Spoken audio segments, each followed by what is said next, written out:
Bienvenidos al Club de Prensa de Diario de León en esta nueva conferencia que después del verano de nuevo les vamos a poder ofrecer gracias a Ambar. Y como siempre, María Jesús, gracias por el apoyo que tienes en el diario año tras año, y confiar en nosotros y nuestro Club de Prensa. Estoy seguro que les va a resultar muy interesante la que hoy vamos a tener el gusto de escuchar a cargo de Hernán Cortés, codirector de inversiones de Olea Gestión de Activos, SGIIC, de la empresa Olea Gestión de Activos. El nombre de la conferencia va a ser El valor de la consistencia de los resultados, y me retiro porque lo interesante es lo que nos van a contar ahora ellos. María Jesús, por favor. Muchas gracias, Daniel. Gracias, como siempre, al Diario de León por acogernos, a ustedes por asistir de forma presencial, que siempre es un placer reunirnos aquí y verles.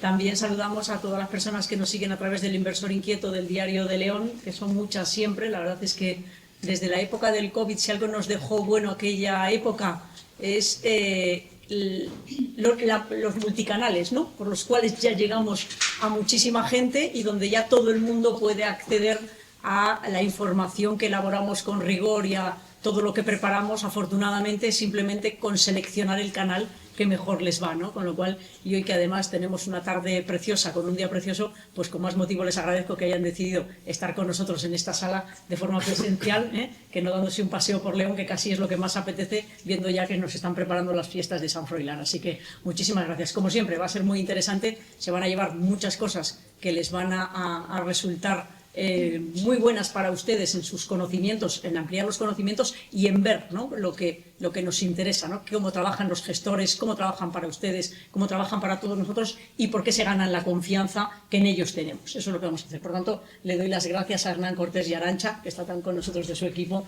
por venir a León. Es la primera vez que os tenemos aquí con nosotros en el Club de Prensa, así que bienvenidos. Muchas gracias.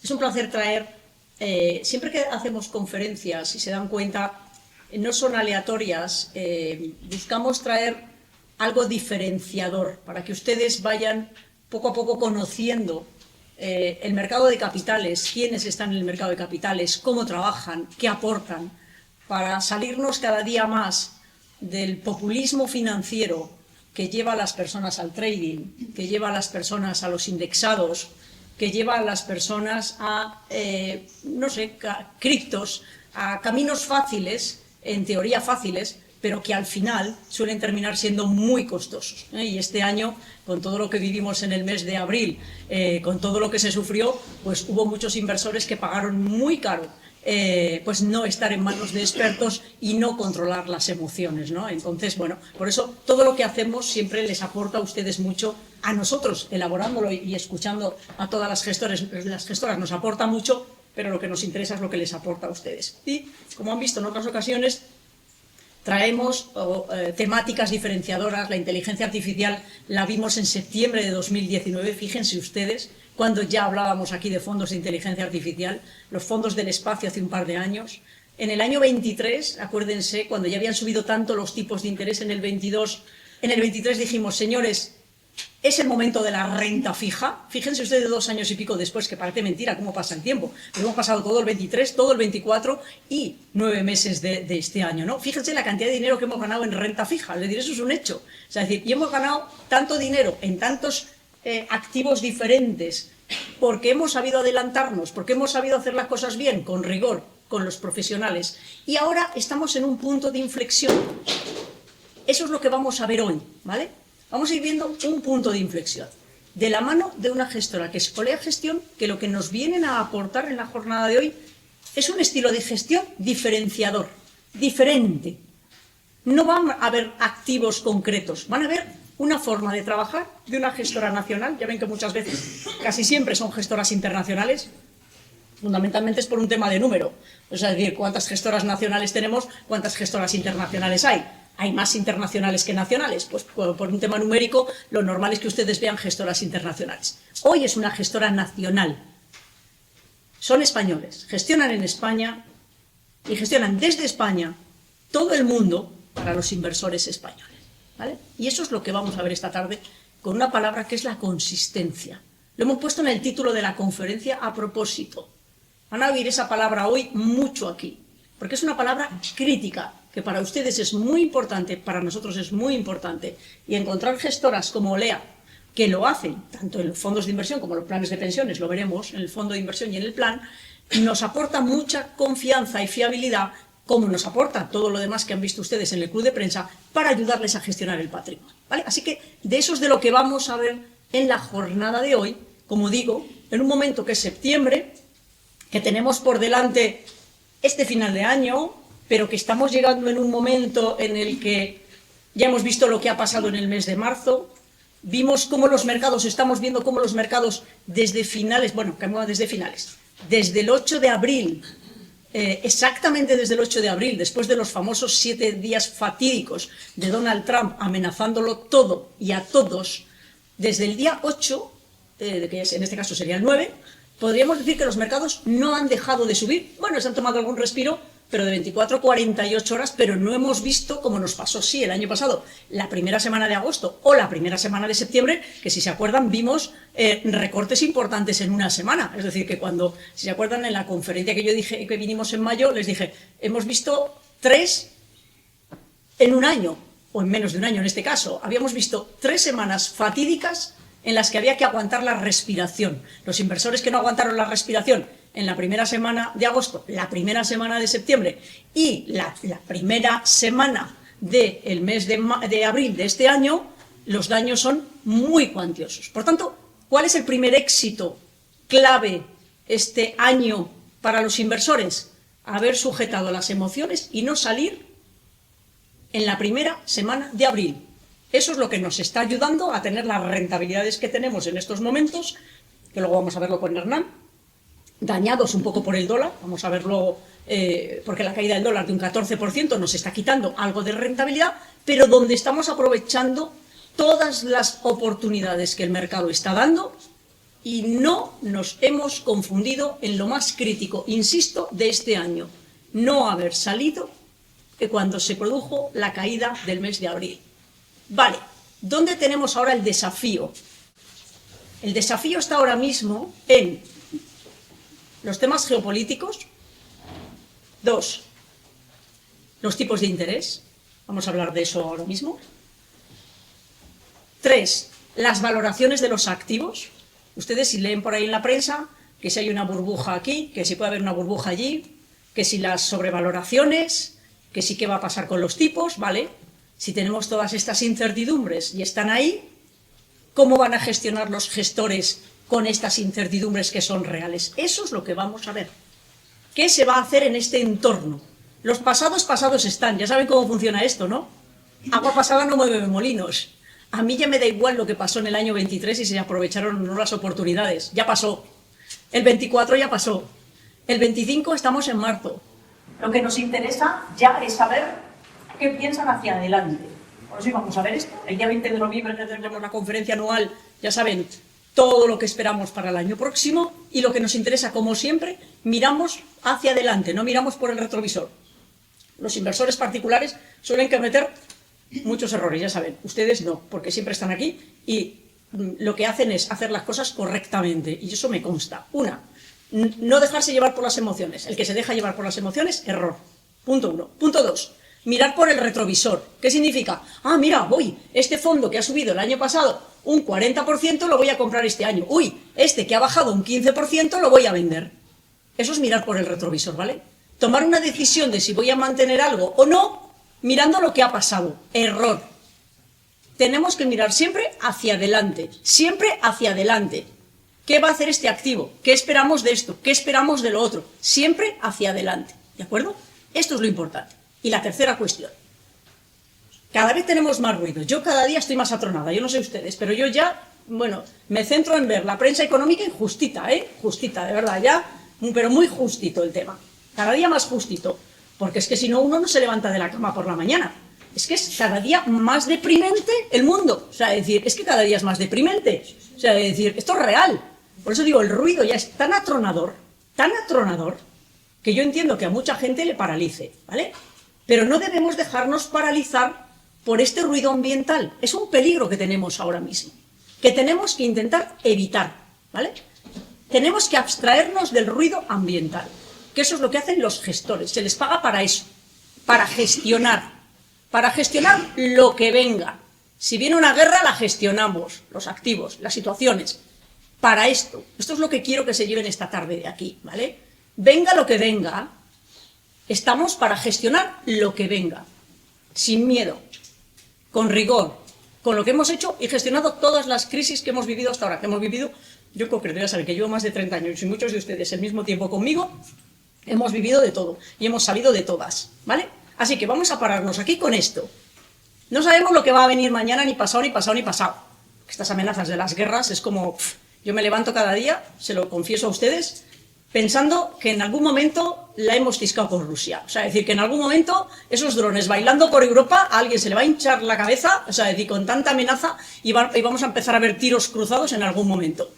Ojalá me confunda, ¿vale? Pero créanme que me levanto cada día pensando que eso va a haber que gestionarlo. O sea, es decir, ya está. ¿Por qué? Pues porque es que estamos todo el día ahí. Entonces, pero por eso mi recomendación para ustedes, a efectos financieros, es que no tengan temores con el ruido ambiental que hay. Recuerden, estamos en las manos de los mejores gestores. Las estrategias de inversión que hacemos, gestión activa, no quiebran. Por tanto, tienen fluctuaciones, pero se recuperan, ya lo hemos vivido 1000 veces. Así que vamos a partir de esto, ¿de acuerdo? Vamos a arrancar de esto, y nos vamos a plantar en el presente para irnos hacia... no, y ni siquiera a final de año, el año que viene y el año 27. Hernán nos va a hablar de cómo ellos están gestionando, pensando en estos próximos años y lo que puede venir, ¿vale? Así que ya estamos posicionados aquí.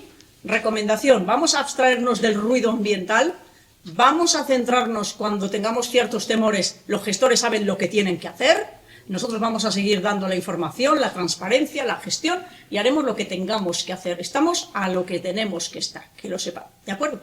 Así que, dicho esto, Hernán, primero, cuéntales a nuestros inversores quién es Olea Gestión, ellos no lo saben, es la primera vez que estáis, gestora nacional, y por qué este nombre, eso es lo primero, ¿vale? Y luego nos vamos a ir a eso de la consistencia, luego nos iremos al mundo desde el punto de vista macro, qué están trabajando ellos, cómo lo ven, ¿vale? Y cómo ellos están llevando, cómo ven el mundo a la gestión, ¿de acuerdo? Y cómo van a trabajarlo para conseguir los objetivos que tienen marcados y que los están cumpliendo hasta el momento. Así que en esto va a consistir la conferencia de hoy, para que veamos el mundo, cómo lo ven ellos, cómo lo están gestionando y cómo lo van a gestionar según pase esto o pase el otro. ¿De acuerdo? Fernando. Muy bien. Bueno, muchas gracias a todos por venir. Olea es una gestora española radicada en Madrid y de un tamaño, pues comparado con las internacionales, obviamente pequeño, pero bueno, dentro de lo que son las gestoras nacionales, razonablemente grande. El nombre de Olea responde al árbol del olivo, en latín es olea, y creíamos que era un árbol que nos representaba muy bien. ¿Por qué nos representaba muy bien? Porque es un árbol muy español y muy mediterráneo, como nosotros. Es un árbol pequeño pero recio y capaz de dar frutos en las condiciones más extremas, ¿no? En los inviernos más fríos y en los veranos más calurosos. Que es un poco lo que nosotros tratamos de dar, es dar fruto a nuestros inversores, intentando sacar rentabilidad incluso en las condiciones más duras de mercado y más difíciles desde un punto de vista económico, que sea una recesión, una burbuja, etcétera, etcétera. Hablábamos del título de la conferencia, que es la consistencia, ¿no? Y hablábamos como la consistencia para vosotros es como... no sé, como vuestro rumbo, como, ¿verdad? Como ese faro, ¿no? En el que os guiáis y lo tenéis como muy presente, porque sabéis hacia dónde vais, tenéis un fondo, en ese fondo metéis todo vuestro saber, en ese fondo hacéis toda la gestión de todo, no necesitáis nada más, solo necesitáis uno y solo necesitáis hacer eso muy bien hecho, ¿verdad? Porque eso es lo que hay que hacer. Y por eso tenéis como faro que os conduce la consistencia. ¿Qué significa eso de consistencia como estilo de gestión diferenciador para una gestora nacional que bueno, lo tiene muy claro y además le viene dando éxito en los últimos años? Bueno, la consistencia, para que todo el mundo me entienda o nos entienda, es la cualidad que tiene un fondo o unos gestores de conseguir rentabilidades por encima de la media, incluso en condiciones de mercado muy difíciles, en condiciones económicas muy complicadas, y todo ello no un año, sino consistentemente en plazos largos, o sea, en 3, en 5, en 10 años. Yo creo que es un tema fundamental para los inversores porque claro, al final se puede llegar a la misma rentabilidad pues dando un año un más 15, otro año un menos 20 y otro año un más 12 y al final a lo mejor sacas un 5%.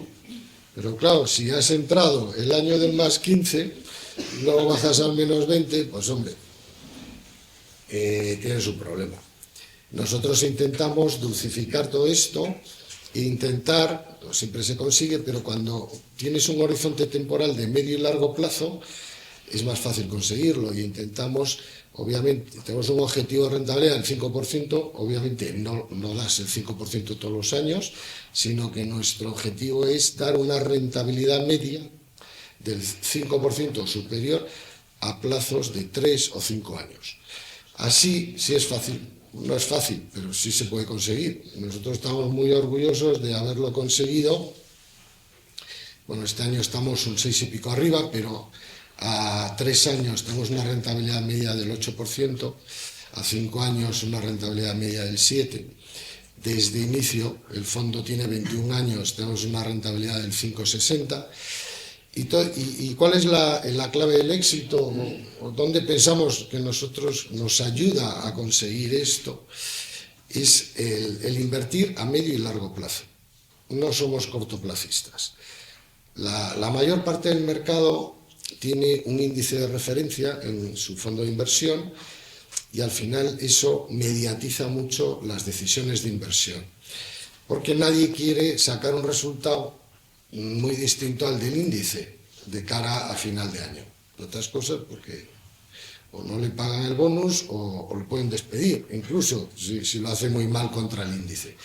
¿Qué es lo que pasa? Que como estamos ahora, por ejemplo, en septiembre, surgen oportunidades, pero no de corto plazo, sino más con una visión de medio plazo, los gestores limitados por un índice las van a desaprovechar. Si creen que a corto plazo no les puede aportar un riesgo a no obtener la misma rentabilidad que el índice al cual les referencian, pues tenderán a desaprovechar esas ocasiones. Con lo que nosotros pensamos que es de gran ayuda siempre pensar en el medio plazo. Porque al final el sentido común ayuda en este tipo de decisiones, ayuda enormemente, ¿no?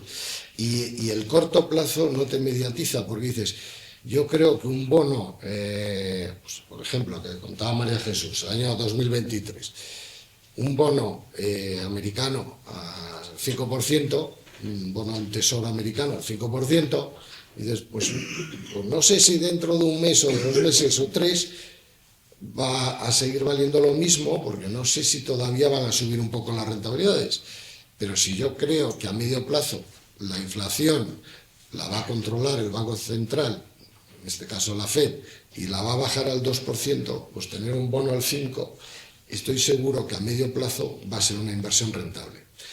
Entonces eso es lo que nosotros hacemos. Decimos, pensamos en inversiones rentables de medio plazo. Y eso, pues sinceramente, pues, nos ha ayudado a lograr nuestros objetivos claramente. Luego hay una cosa que a mí me gusta mucho, luego vamos a entrar en cosas macro. Hay una cosa que me gusta mucho de la gestión. Primero, que no estáis indexados, que a mí eso me gusta mucho porque el talento y la gestión activa, de hecho yo nunca he entendido que tengan que estar indexados, pero bueno, el mercado va por donde va y de hecho muchos gestores cada día más es como, bueno, el índice va por un sitio, yo voy por otro, ya dicen, yo no sigo al índice, ¿no? Es como, vale, sí, compárame, pero mira, yo es que no puedo seguir al índice por lo que dices, porque muchos pierden el valor añadido que dan como gestores, por tanto eso de indexar cada vez, yo creo que en algunas casas sí y algunas estrategias sí, pero muchos intentan ya, ¿sabes?, ya decir, mira, yo voy a ir por libre, lo voy a hacer de otra manera, ¿no? Pero a mí hay una cosa que me gusta mucho y es la enorme flexibilidad que tenéis, ¿verdad? Es decir, tú puedes estar 100% renta variable, que no lo estéis por la consistencia que buscas, pero puedes vender toda la renta variable y quedarte en activos a corto plazo. Es decir, esa flexibilidad de gestión hace que seáis, yo le llamo como las gacelas, ¿no? Eres como una gacela que si hay que salir corriendo, salen corriendo muy rápido, y como tienen tamaños muy manejables, lo bueno que dan las gestoras más pequeñitas es que son muy ágiles. Entonces, ¿qué pasa? Si son muy activas y hacen muy bien con mucho rigor el análisis y trabajan con estas estrategias, por eso les va muy bien, por eso a mí me gustan mucho. Y tenemos, aparte de ellos, tenemos alguna más española que lo está haciendo muy bien, porque son muy ágiles y entonces aportan mucho respecto a los elefantes que son las otras muy grandes, ¿no? Cuenta un poco esa forma de gestión. Estoy muy de acuerdo. Yo creo que también esa es otra ventaja competitiva, ¿no?, que tenemos frente a una gestora grande, ¿no? Las gestoras grandes, quieras que no, pues llevan un orden. Claro, al final tienen decenas, por no decir cientos de fondos. Entonces, claro, ocurre algún acontecimiento en el mercado y nosotros pues somos dos gestores, hablamos y reaccionamos en 5, 10, 15, una hora, ¿no? Y tomamos decisiones en un periodo cortísimo de tiempo. O sea, si el dato que ha salido, el evento que ha ocurrido justifica el hacer un cambio en las posiciones del fondo, pues las decisiones de desinversión o inversión se toman con mucha rapidez.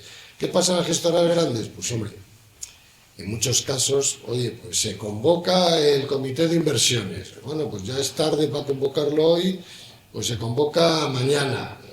Bueno, que es fin de semana, pues el lunes por la tarde.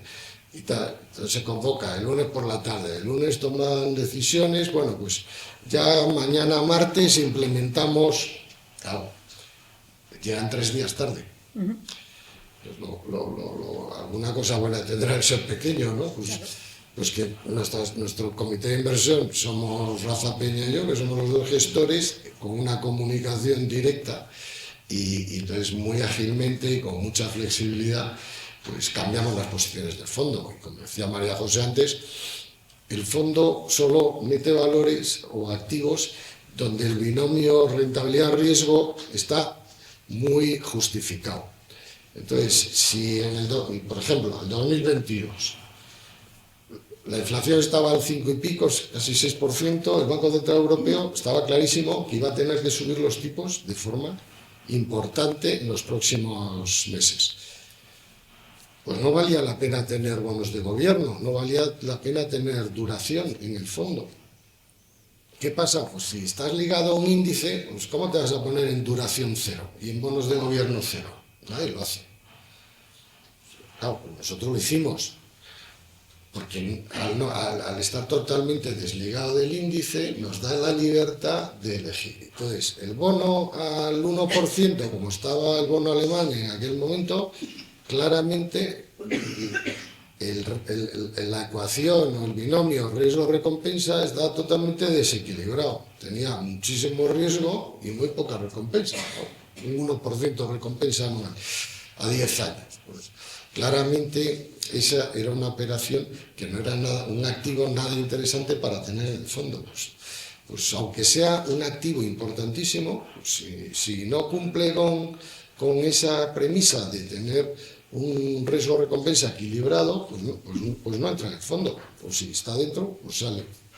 Vamos a hablar de los temas ahora que yo decía antes que son interesantes para ver cómo los interpretáis vosotros y esto cómo os está llevando a gestionarlo en el fondo. Lo primero, los riesgos geopolíticos. Vamos a hablar de todo este ruido ambiental terrorífico que tenemos ahora mismo, como yo decía hace un instante.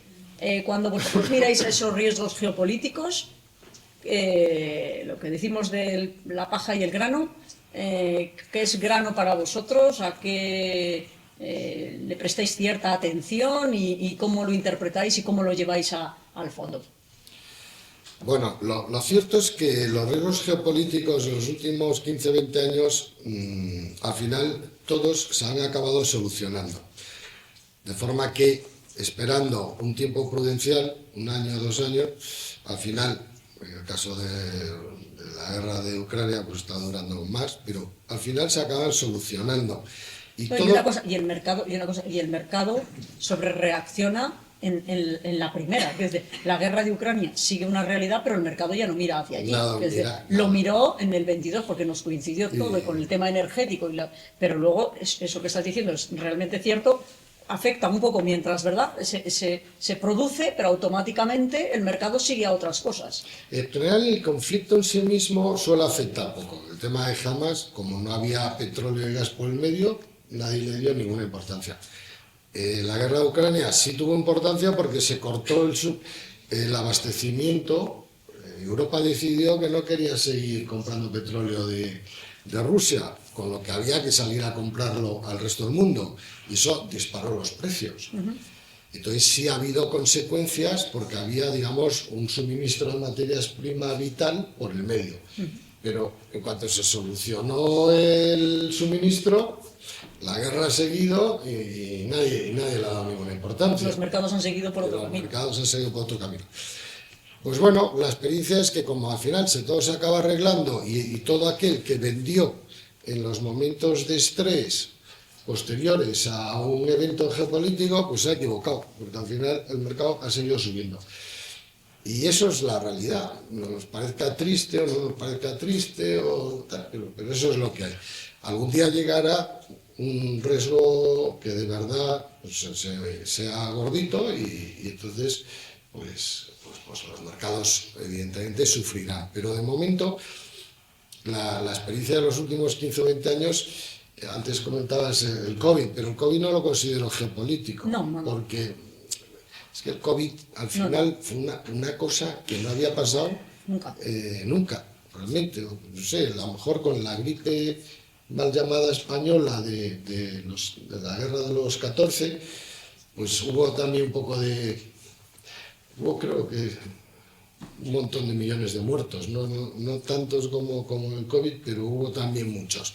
Pero bueno, era una cosa que de los años 14 y que claro, ya no quedaba nadie para acordarse de aquello, ¿no? Entonces nos cogía todo el mundo tan por sorpresa y era tan difícil de prever cuándo se acabaría, tal, que claro, ahí sí que el mercado cayó a plomo. Pero bueno, todos recordarán que luego pues empezó la tecnología y farma, empezaron a recuperar pues 2 meses después, y ya para finales de año, cuando se anunciaron las vacunas, pues ya recuperó todo el mercado. O sea que al final, bueno, pues ya se arreglará, se acaba arreglando todo. También pues puedes pensar otra cosa, y dices, es que si no se arregla, ya me da igual lo que tenga en la cartera, porque se va a ir todo al garete, pues ya me da igual, ¿no? Es otra opción. Sí, es siempre cuando estamos en estas situaciones críticas. Estás en una situación tan crítica. Que si vamos a morir y se va a morir todo, pues ya nos da todo igual. Y si no, se va a arreglar, con lo cual a gestionar lo que yo digo, ¿no? Vamos a gestionarlo para encontrar las oportunidades que siempre las hay. Fíjate lo que yo decía antes de lo del tema de la guerra, ¿no? Estas amenazas que tenemos ahí. Cuando Trump ha dicho en la ONU esta semana, primero, Ucrania va a recuperarlo todo, incluso puede conseguir algo más, que ponte a leer eso entre líneas, da yuyu. O esos drones que llegan a Polonia al otro, pues oye, que cogéis y que los tiréis, así como si no pasara nada, tal, que han hecho las compañías de defensa subir las cotizaciones. Esto es como, según lo que diga, suben unas o suben otras, pero aquí siempre va a subir algo, con lo cual es como, no todo pierde, con lo cual, por eso digo, habrá que gestionar las circunstancias en función de cómo vengan. Vamos a hablar de la inflación, ¿vale? Y luego hablaremos de los tipos de interés. Primero, hablemos de la inflación, porque además la inflación ahora mismo es un tema importante porque condiciona los tipos de interés en ambos, cuando digo ambos me refiero a Estados Unidos y Europa, y están en momentos completamente diferentes, incluso, bueno, vamos a ver si son esa amenaza que tuvimos en el año 22. Yo creo que una de las amenazas que tenemos ahora es la inflación y los aranceles que pueda provocar esa inflación, ¿no? ¿Cómo lo interpretáis vosotros y qué veis? Bueno, la batalla contra la inflación yo creo que ha sido un gran logro de los bancos centrales. Recordemos que en octubre del 22, hace 3 años, la inflación en Europa estaba al 9 con algo y en Estados Unidos pues al 8 con mucho. Y ahora estamos en Europa en inflaciones del 2 y en Estados Unidos del 3. O sea que ha habido un gran trabajo, un gran logro. La inflación ya está en Europa al nivel objetivo del Banco Central Europeo, y en Estados Unidos está algo por encima, en parte por el tema de los aranceles y en parte pues porque es una economía que está creciendo con más fuerza que Europa. Tampoco muchísimo más, pero sí está creciendo. El año pasado creció en 2,4 y Europa pues un 0,9 o un 1 pelado. En fin, el caso es que en este momento la inflación probablemente es el dato a seguir. ¿Por qué? Pues porque de eso depende que los bancos centrales sigan bajando los tipos de interés.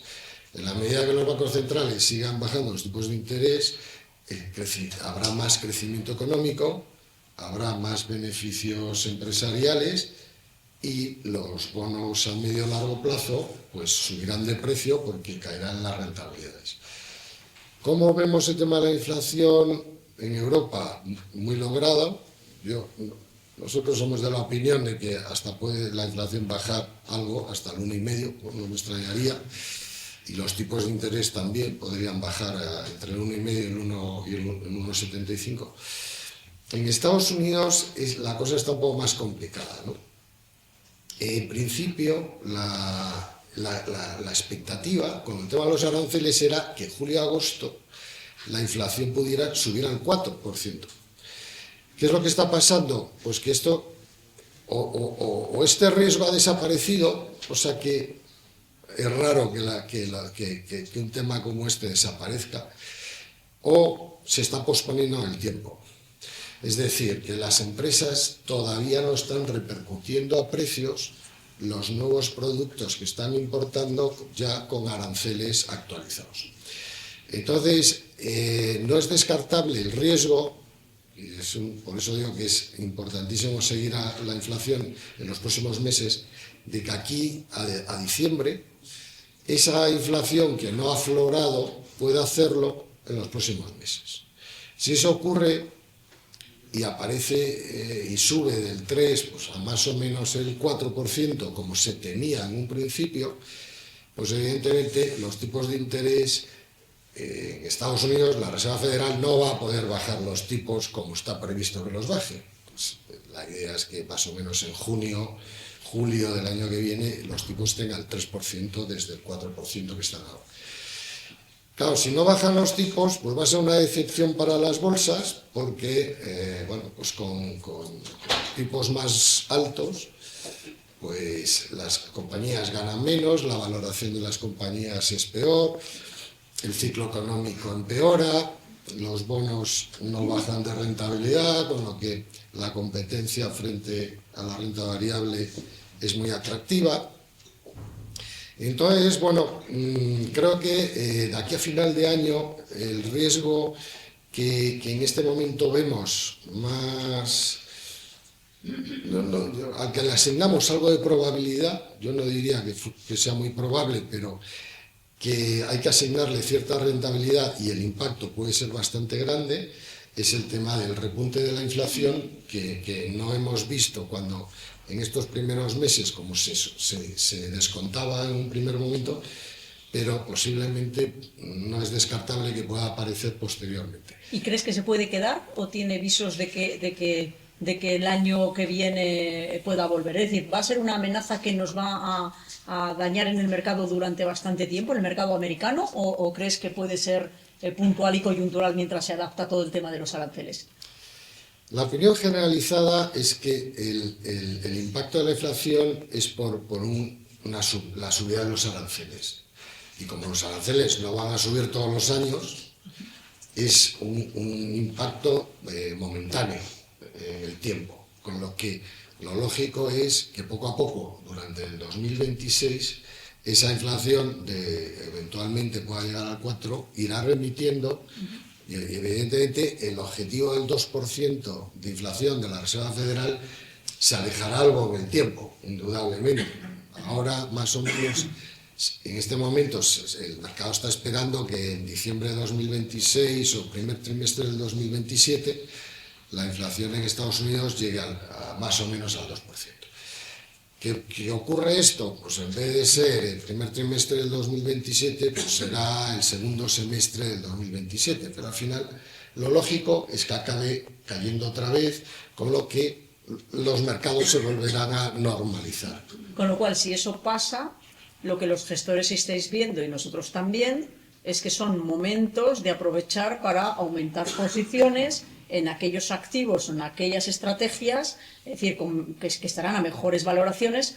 Será momento de aprovechar eso, más que asustarse, será momento de aprovechar una vez más para tomar posiciones, cosa que no se ha podido hacer prácticamente desde el mes de abril, porque no hemos tenido una semana, como he dicho antes, una semana concreta de susto de mercado que haya puesto las valoraciones a precios que digas, ahora sí que voy a entrar con esta pólvora seca, que le llamamos nosotros, ¿no? Cuando hay liquidez, le llamamos la pólvora seca para comprar cuando el mercado baja, ¿no? Con lo cual, para vosotros sería más, si eso pasa, una oportunidad de hacer compras y aprovechar, ¿verdad?, que un temor que se vaya a quedar la inflación ahí instalada, ¿no? Sí, en principio sí. Yo creo que además hay un cierto caldo en este momento para que se pueda producir la corrección.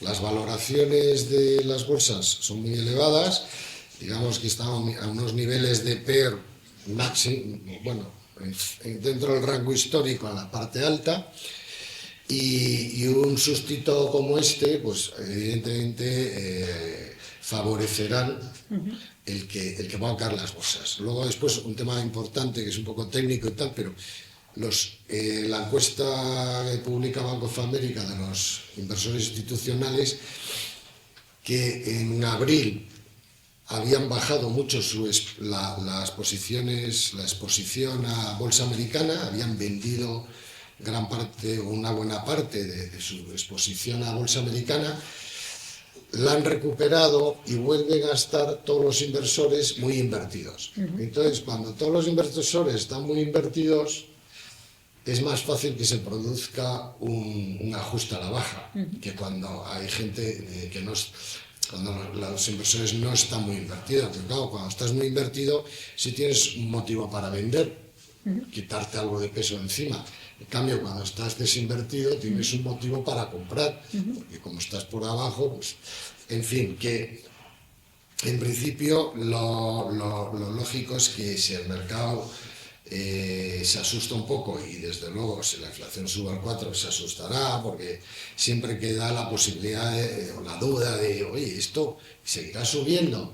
Oye, la inflación pues, tiene efectos de segunda vuelta que a veces son complicados de prever, pero bueno, en la medida que vienen más que de una inercia, de una economía que se está recalentando, vienen de un shock de precios motivado por una subida de aranceles, es más fácil que no haya efectos de segunda vuelta y que las cosas converjan a su lado.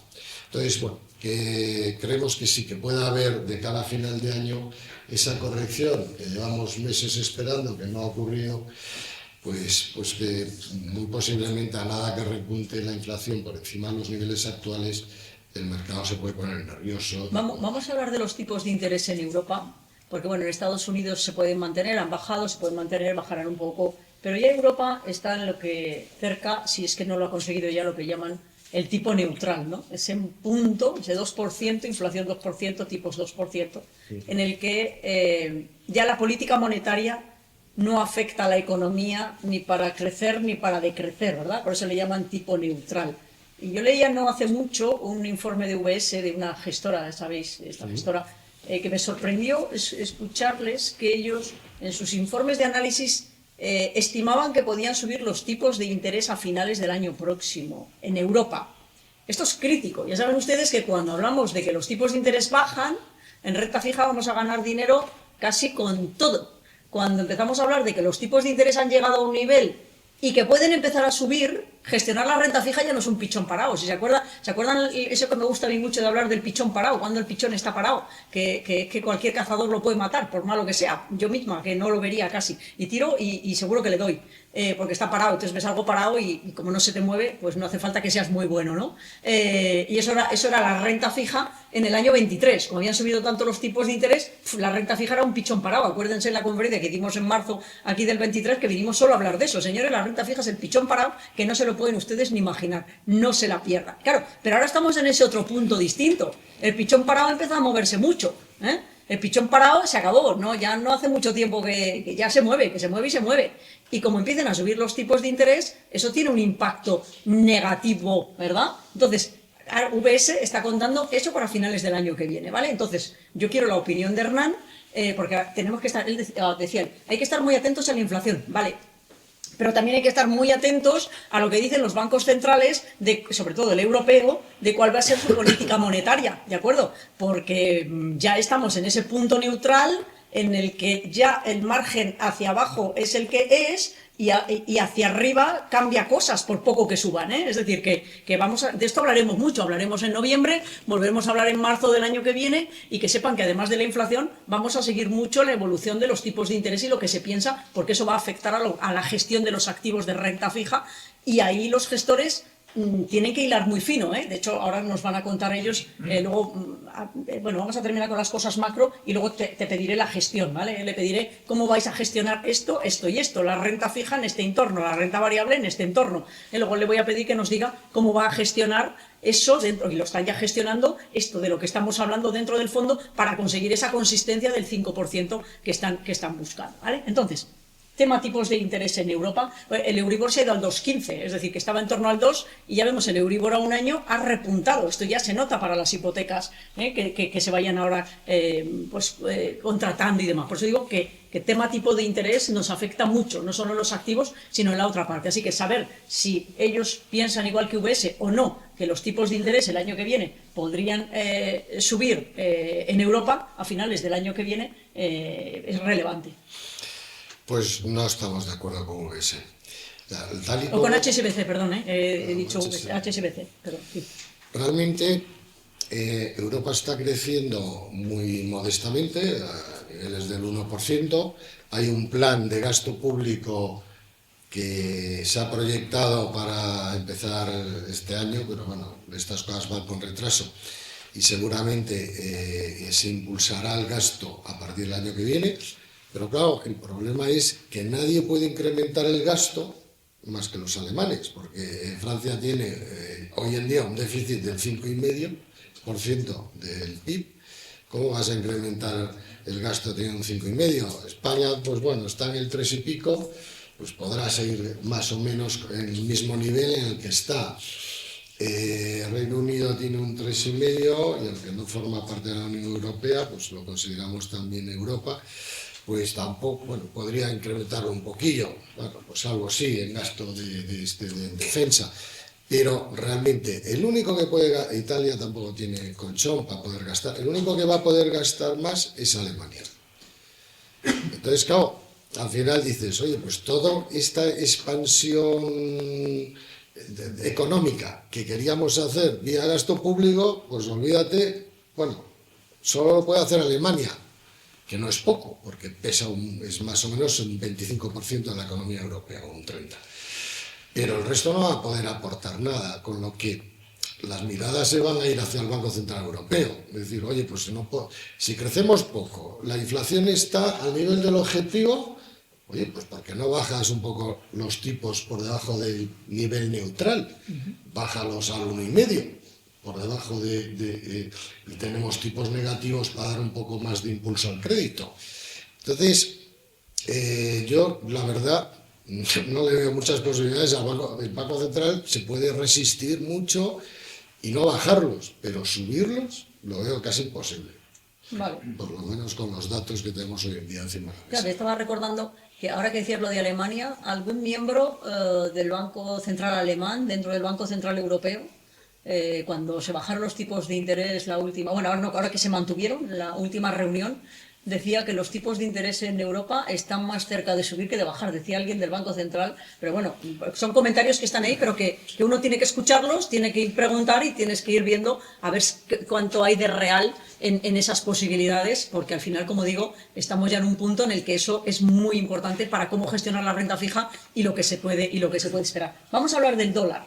El dólar es el activo este año que más daño está causando a las carteras en líneas generales. Porque además es como el enemigo oculto. Díganselo ustedes a los que compran indexados contra el Standard & Poor's 500, por ejemplo, ¿vale? Que este año no saben a dónde mirar porque dicen, vamos a ver, pero si el índice está en máximos históricos, si ha subido entre un 12 y un 13% y yo estoy perdiendo dinero, ¿cómo es posible que el índice esté en máximos y yo, que estoy aquí porque me han dicho que estar en el Standard & Poor's 500 es la maravilla de las maravillas, este año estoy perdiendo dinero? Por el dólar. Por el dólar.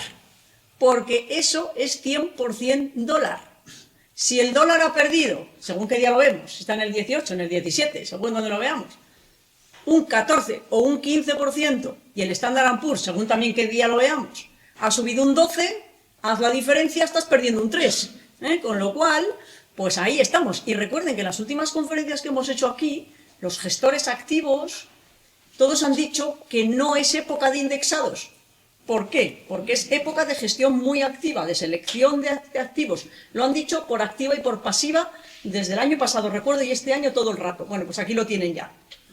Y ahora vamos a ver qué opina Olea de la parte de dólar y cómo a ellos les ha afectado el dólar en la parte de gestión. Por eso digo que el enemigo oculto este año es el dólar. Por ejemplo, en las pequeñas compañías que hemos tenido y que tenemos desde primeros de año, porque una bajada de tipos de interés, en estas bajadas de tipos de interés, a las pequeñas compañías les va muy bien. ¿Qué pasa? Tú tienes las pequeñas compañías americanas, el Russell ha subido y las pequeñas compañías americanas han subido, y tú miras y estás en negativo. Y dices, ¿pero esto cómo puede ser?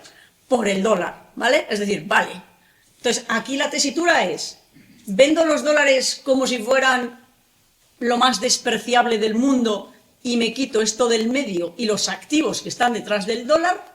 ¿Mantengo dólares, compro dólares? ¿Qué esperamos del dólar? Es decir, y de esto, vaya por delante que se lo voy a preguntar a Alex Fuster el día 20 y a las gestoras que tengamos. El día 20 de noviembre seguiremos hablando de esto, porque créanme, la inflación es, los tipos de interés son, pero el dólar es crítico. El dólar es crítico porque se compran muchos activos en dólares, ¿vale? Entonces, saber qué va a pasar con el dólar es también muy importante para ver qué podemos esperar y cómo gestionar también en las carteras la parte de dólar, ¿vale? Así que este es un tema muy relevante al que también le estamos prestando mucha atención. ¿Cómo veis vosotros el dólar, Hernán? No, bueno, a estos niveles actuales, niveles cercanos, bueno, ahora justo está a 1,16,5, pero el otro día estaba a 1,18. Niveles cercanos al 1,20 lo vemos niveles atractivos. O sea, para comprar. Para comprar el dólar. Claro, el dólar, ¿qué pasó este año? Pues que arrancó el año en un nivel muy apreciado contra el euro y el resto de las divisas. Pues, claro, concretamente contra el euro, pues al arrancar a 1,04 e irse al 1,18, pues ha perdido un 14%. Pues claro, eso te machaca cualquier rentabilidad que hayas obtenido en cualquier activo en dólares. ¿Nosotros qué hicimos? Pues la verdad, cuando el dólar está a unos niveles tan apreciados, cercano a la paridad, nosotros solemos cubrir casi toda la cartera que tenemos en dólares. ¿Por qué? Pues bueno, pues aunque no sirva de nada, para darles una referencia, la paridad de poder adquisitivo entre el dólar y el euro es 1,23, 1,24. Entonces, si la paridad de poder adquisitivo, que luego nunca cotiza ahí, pero te da idea, la paridad de poder adquisitivo te viene a decir a qué nivel tiene que estar el dólar para que tengas igualdad de competitividad, igualdad de poder adquisitivo en una economía, en una divisa y en una economía con la otra. Es una referencia más de cuando algo está caro o cuando está barato. Obviamente, si está la paridad de poder adquisitivo a 1,24 y el dólar está a 1,04 y la media de los últimos años pues debe estar cerca de entre el 1,15 y el 1,20, pues a todas luces parece que tiene más visos de depreciarse que de seguir apreciándose. Entonces, la verdad es que nosotros tenemos la táctica más o menos permanente de que cuando toca el 1,05, ahí cubrimos casi toda la cartera. Hay veces que sigue apreciándose y llega al 1,02, bueno, pues oye. Y en la medida que se deprecia, vamos eliminando las coberturas que hemos hecho. Entonces, cuando llega a 1,10 nos quitamos una parte, cuando llega a 1,15 nos hemos quitado otra parte, y si llega a 1,20 nos quitaremos toda la cobertura y nos quedaremos sin ningún tipo de cobertura. ¿Cómo? Pero volviendo un poco a ¿qué puede pasar con el dólar? Pues en principio, a niveles como está ahora, cercanos al 1,20, yo creo que ya no es el momento de cubrir. Por lo menos nosotros no lo vemos. Estamos ya... Ni cubrir ni vender. Ni vender los dólares. Exacto. O sea, si acaso comprarlos, Exacto. si no tienes. Porque ya estás a niveles cercanos a paridad de poder adquisitivo, estás más o menos a niveles medios de los últimos 20 años. La economía americana, por mucho que se temía que podía entrar en recesión, con el tema de los aranceles, pues está bastante lejos de entrar en recesión, la verdad. Estaban más cerca a nosotros de entrar en recesión que ellos. El tema de la inflación, pues parece que se ha controlado, como he dicho antes, hay un cierto riesgo de repunte de inflación, pero bueno, no parece que la sangre esté llegando al río.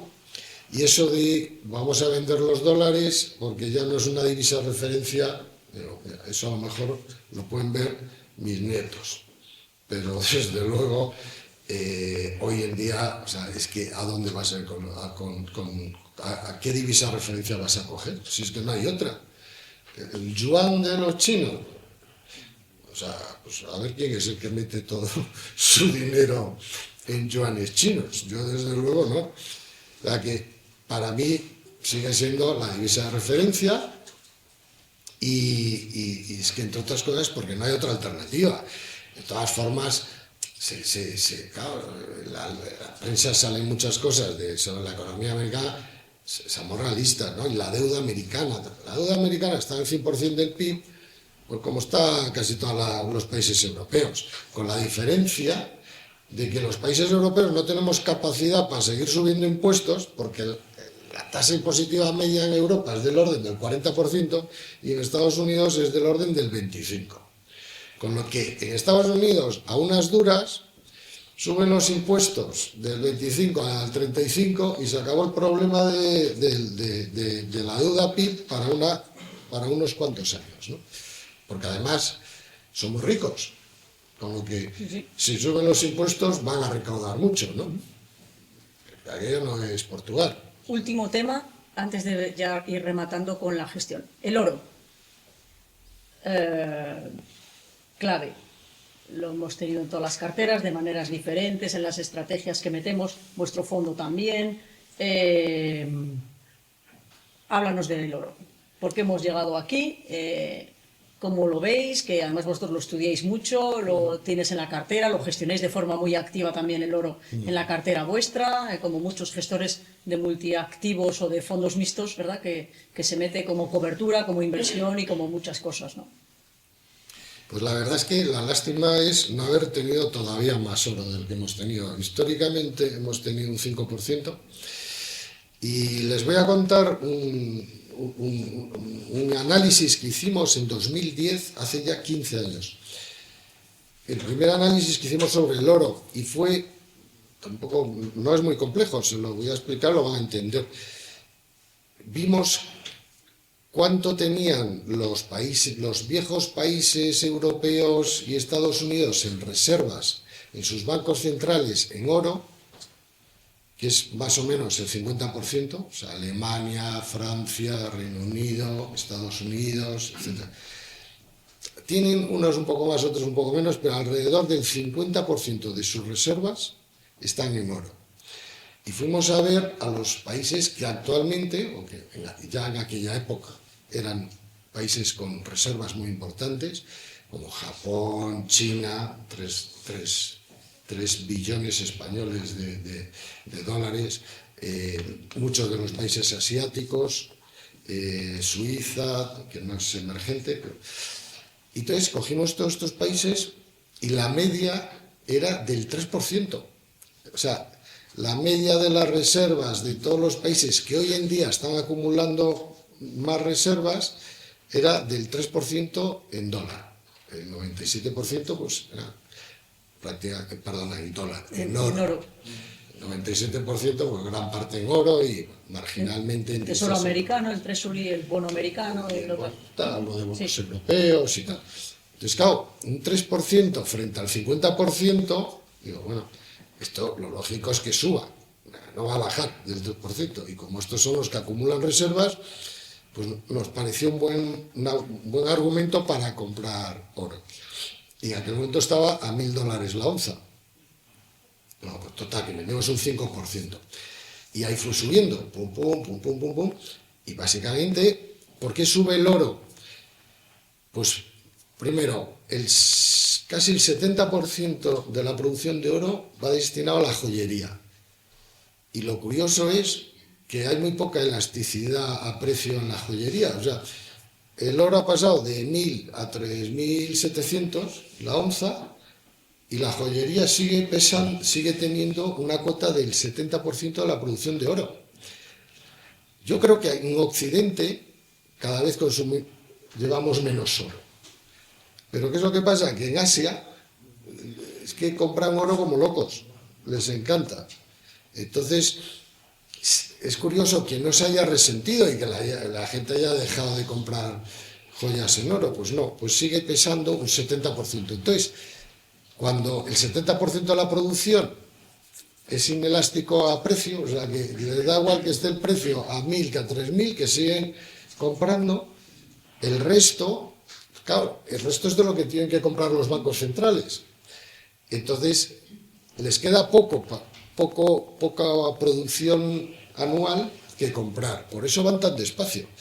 En cualquier caso, y termino para no enredarme mucho, pasados 14 años, desde el 2010 al 2024, volví a hacer el análisis, más o menos lo iba siguiendo tal, pero lo hice fino, y del 3 había pasado al 7-8%. O sea, es una labor muy larga. ¿Qué es lo que pasa ahora? Que se ha juntado el riesgo geopolítico. Después de la guerra de Ucrania, a Rusia le han congelado todos sus activos que tenía de reservas en Estados Unidos y en Europa. Entonces, claro, el nivel de enfrentamiento que estamos viendo entre Rusia, China, India, Brasil, con el mundo occidental es bastante más elevado del que existía antiguamente. ¿Qué es lo que pasa? Que todos estos países pues prefieren tener, en vez de dólares en un banco europeo o americano, de sus reservas, pues prefieren tener oro físico con ellos, porque nosotros se lo pueden bloquear ante un conflicto, están en las mismas. El oro lo tienen ellos. Claro, y de la otra manera les pueden bloquear el resto de los activos, como está pasando con Rusia. Y si entramos en una batalla y en una guerra, nos quedamos, nuestras reservas se pueden ver bloqueadas. Si yo tengo oro y voy acumulando oro, tengo algo que yo controlo, lo otro no lo controlo. Por eso están aumentando las reservas de oro que están teniendo todos estos países, del otro flanco, por decirlo de alguna manera, ¿no? O sea, que no tiene pinta de bajar la demanda de oro, porque del año pasado que haya subido del 8 al 9, aunque hubieran llegado al 10. Es que pueden llegar al 20 o 25% tranquilamente. O sea, que tenemos compradores de oro detrás para muchos años. Y por eso vamos a seguir teniéndolo en las carteras y lo vamos a gestionar.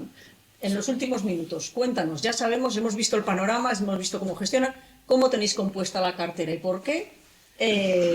Antes hablabas en el corto, pensando en el corto, pero sobre todo pensando en el medio, con todo eso que veis, el tema de las valoraciones, de si están caros o no están caros los activos de renta variable, bueno, con todo este panorama que hemos estado viendo, Tradúcenos a palabras el fondo del Olea Neutral, que es vuestro fondo de inversión, que lo hay en versión fondo y en versión plan de pensiones. ¿Cómo está compuesto ahora mismo?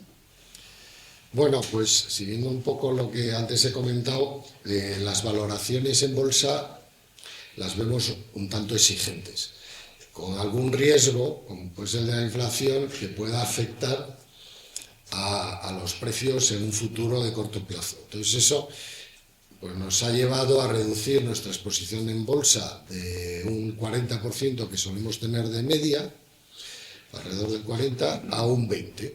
¿Vale? Pues, evidentemente no vemos ningún desastre a la vista, obviamente, porque si no, no tendríamos un 20%, que tendríamos un 0 o un 5%.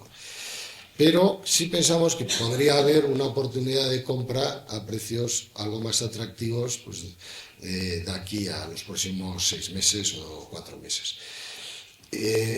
¿En dónde vemos entonces el activo que vemos ahora más atractivo?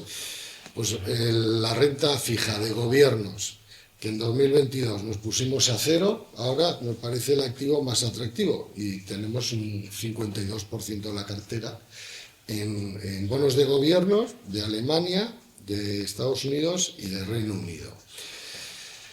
Con duraciones no muy largas en el euro, de 2,5 años más o menos, y duraciones de 5 o 6 años en dólar y en libra. Volviendo a lo que comentábamos antes, hemos tenido los tipos al 1% el bono alemán un montón de años y ahora resulta que al casi el 3% que está ahora, pues nadie lo quiere. Bueno, no diga nadie lo quiere, pero parece que nadie le presta demasiada atención. Pues ahora sí que nos gusta. El bono americano, pues la verdad es que hace ya tiempo que nos gustaba y en el 5,480 pues hemos cogido. Ahora está el 4,20, que tampoco, bueno, pues no es tan atractivo como antes, pero no está mal. Un riesgo tesoro americano a 10 años a niveles del 4,20, pues bueno, 4,20, 4,25, pues nos parece atractivo. Con lo que, en Reino Unido pues está al 4,70. El bono, pues también nos parece atractivo. O sea que, no sé, esto como va por modas, pues al final los bonos de gobierno pensamos que están a los niveles más atractivos de los últimos, pues yo diría 17 años, desde el 2008. Y no parece que la gente les esté resultando muy tentadores. Y pues no sé si es porque nos gusta ser contrarians al mercado, pero a nosotros sí nos parece atractivos. Y poco más. Después va a ser el crédito, tenemos algo de renta fija privada, que sumaría un 25, un 20%.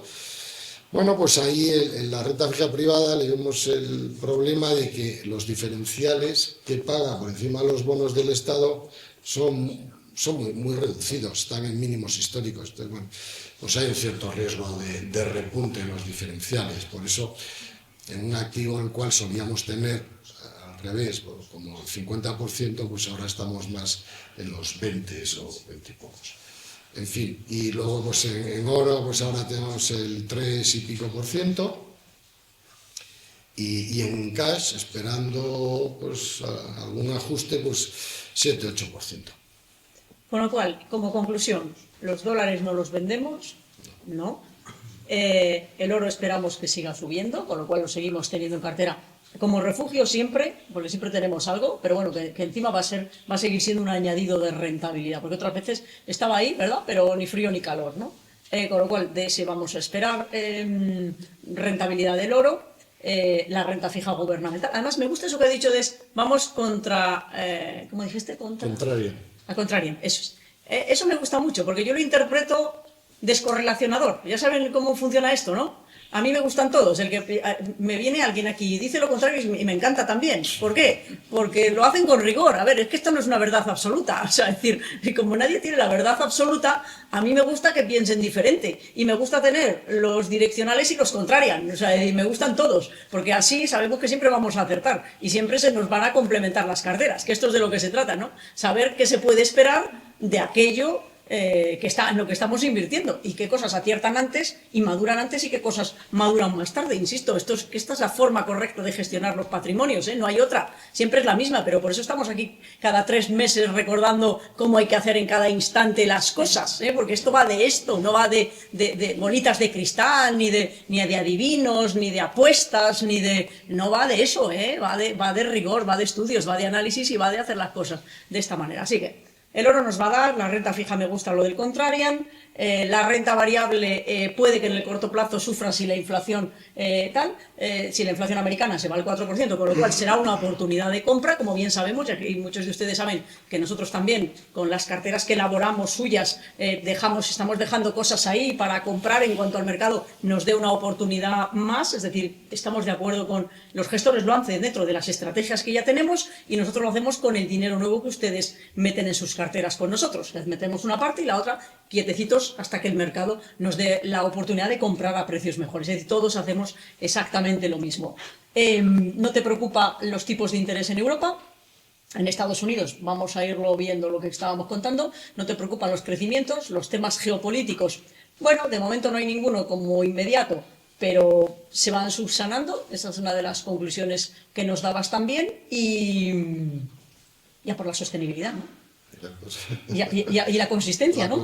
Vamos a la consistencia y a la sostenibilidad de todo lo que hacemos, porque a fin de cuentas eso es lo que preserva los patrimonios, genera la confianza y nos mantiene en ello, ¿verdad? Sí. ¿Alguna cosa más que añadir, Hernán, a lo que he dicho? Pues yo creo que no, hemos tocado muchos palos, llevamos 1 hora y no sé, ya estos señores... ¿Tienen alguna pregunta para él que quieran hacer, que no hayamos tratado y que yo no le haya preguntado y que quieran verlo? ¿Lo hemos visto todo lo que les interesaba? ¿Sí? Pues entonces les pido un aplauso para Hernán, por favor.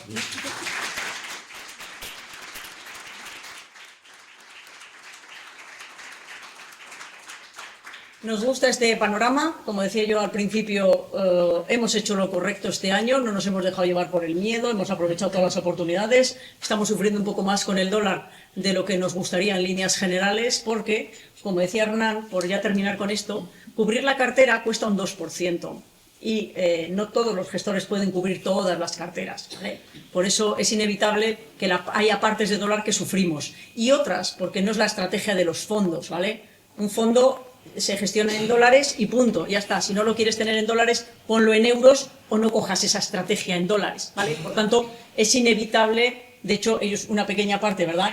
Y les ha restado un poquito de rentabilidad. Es decir, que no ser damnificados del dólar es prácticamente imposible este año porque significaría que estamos mal invertidos, ¿de acuerdo? Pero no nos preocupa por lo que decimos, ¿no? Porque el dólar ya está en unos niveles en los que no puede ir mucho más allá, así que digamos que el único discordante que tenemos, más duro es el tema dólar y que de momento no nos preocupa, es la divisa reserva del mundo y dólares tenemos que tener, así que ya lo que no nos ha dado este año, nos ha quitado, ya nos lo dará, por tanto, no nos preocupa. Bueno, así que bueno, muchas gracias por su paciencia, una vez más, por su confianza, por estar aquí. Como saben y siempre digo, lo hacemos para ustedes, para los que están en presencial y los que nos siguen online y que nos verán también en YouTube cuando lo hayamos subido, que también nos siguen muchos después. Lo hacemos para ustedes, esperamos haberles aportado cosas que les sean útiles y nos volvemos a encontrar el 20 de noviembre. Conferencia anual, auditorio, y recibirán las invitaciones, lo verán también en el diario y allí pues iremos a por todas otra vez, como todos los años, a ver qué nos trae Alex Fuster, las gestoras que vamos a traer y hablaremos de qué esperamos para el año próximo y a ver cómo llegamos hasta el 20 de noviembre, ¿de acuerdo? Pues muchas gracias y como siempre, hasta el 20 de noviembre.